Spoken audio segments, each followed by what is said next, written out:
Ladies and gentlemen, dear friends, this year marks the 24th annual anniversary of the Crystal Awards. It was our late friend, the great violinist and conductor, Lord Yehudi Menuhin, who inspired Klaus and me to start this award. It has always stood for leadership, vision, and compassion. We want to honor personalities who are not only outstanding artists, but who contribute to positive change. Here are the three awardees. Cate Blanchett. She receives the award 2018 for her leadership in raising awareness for the refugee crisis. Cate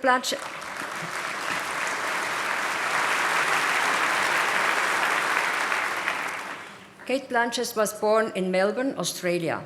Already as a small child, she used to imagine stories. Today, she is an internationally acclaimed and award-winning actor and director on stage and screen. She has received 2 Academy Awards and 3 Golden Globes. Her contribution to culture has been globally recognized, and today she is considered one of the greatest actors of our times. In 2016, Cate Blanchett was appointed UNHCR Global Goodwill Ambassador in recognition of her commitment to refugees. She has traveled to numerous countries, to Lebanon, Jordan, and also to her home country, Australia, to advocate for increased solidarity and sharing responsibility for the millions of displaced people across the world. She is committed to raising awareness on issues of forced displacement, and in particular of statelessness, which affects millions of people worldwide, denying them basic rights, access to education and healthcare, and the ability to work and travel. I would like to ask Cate Blanchett now to join me on stage.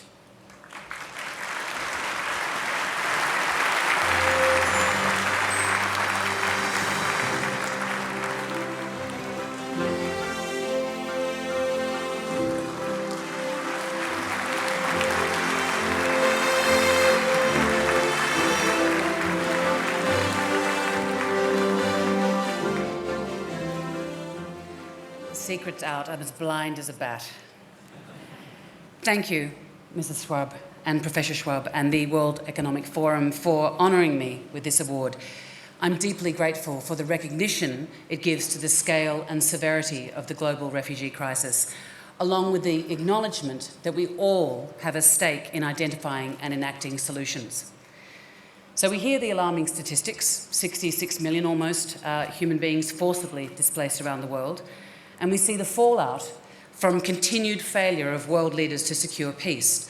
Whilst in many quarters there's divisive and polarising language being used for political gain that gnaws away at our empathy and our compassion, and we sense the geopolitical, the social and the economic and the environmental threats that will drive yet more human flows. And we understand that lost generations of uneducated, disenfranchised and displaced children not only represents a vast loss of potential, but also a threat for future global security and prosperity. So surely we must now accept our role in finding new ways to respond to the refugee crisis, both in the short term, but also across the years and years of exile, to ensure that refugees are less victim and burden and more actors and participants alongside their host communities to the benefit of all. Now in Davos this week, there will be full of talk of disruption, the fourth industrial revolution, shared solutions in a fractured world. But nowhere is the fractured world more humanly embodied than in the refugee. It's a person who's uprooted from all that they hold dear, forced to flee, often resented and reviled in the country where they settle, labelled as an economic burden or a terrorist threat. And this is the narrative that we truly need to disrupt. Since when did we lose our focus on the human, on our commonalities, on our shared bonds, on there but for the grace of God? Now, I feel incredibly privileged to have had the opportunity to work with UNHCR, the UN Refugee Agency, as a Goodwill Ambassador, and to get into the field and meet refugees firsthand. And in Jordan, in a meagre shelter in Azraq camp, I met Shadi, And Shadi had been twice displaced, first from Syria and then from Yemen. And his heartache was clear as he showed me these very fragmented, worn, much-loved, precious photos of his parents and his brothers, long since separated, and perhaps he was never to see them again. And Shadi had left behind, when he fled, his own ambitions of becoming a scientist, like his heroes Pierre and Marie Curie and Albert Einstein. But ever resourceful, he challenged his energies instead into the future of others, and he worked as a volunteer teacher in the camp, imparting his knowledge and his love of science to refugee children, building in them both the skills but also the desire to one day return home to their country to rebuild it. Because Einstein had been a refugee too. So if we can just drop for one moment the loaded label of refugee, just to see the person behind it.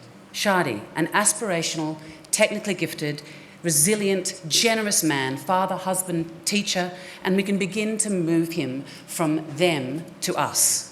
Because it's very, very easy to turn our backs on the abstraction of the enormous numbers of those in need, on the others. But standing face to face with just one human being, staring them in the eye, hearing their story, and experiencing our common humanity, it's much harder to do nothing. Because once you've borne witness, you cannot turn away.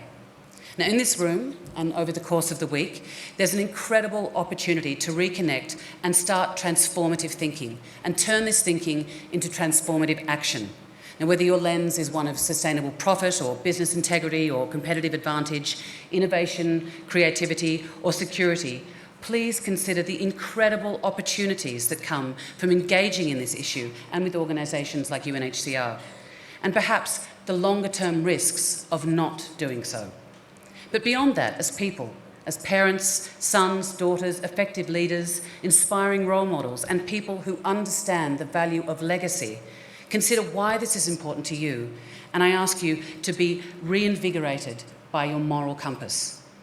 Now, the New York Declaration has given a huge opportunity to us this year, to the states, to the private sector, to civil society, to UN agencies and NGOs, to develop a template for a more sustainable solution to the displacement scenarios.